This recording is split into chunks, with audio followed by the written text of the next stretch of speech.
Hey guys, so in this video we will be unboxing the high-grade Build Fighters Build Strike Galaxy Cosmos. So like I always do, let's start with the box. In front we have a decent artwork of the Galaxy Cosmos, and to be honest, I find the face of the Gundam a bit weird, but I guess that's just me. On this side we have a picture of the Galaxy booster, as well as the base included. We also have some pictures of the finished kit showing off some of its weapons. On the other side we have the front and rear pictures of the kit and some information about the suit. Also we have an RRP of 1,800 yen. Opening up the box, we are greeted with 6 bags containing 18 items, including the polycaps and the sticker sheet. Of course, we also have an instruction manual.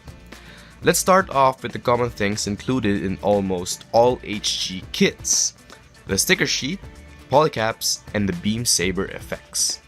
This wouldn't be a Build Fighters kit if it weren't for those clear parts contained in runners M1 and M2, D1 for the parts including the V-fin, runner B, molded in red, contains the parts for the shoulder, shield, and the feet, runner G for torso parts. Molded in gray plastic, we have runners I and C for weapons and the base. Majority of the runners included are molded in white, starting off with runner K1 and K2 for the head, torso, and shield. Next is runner A and E.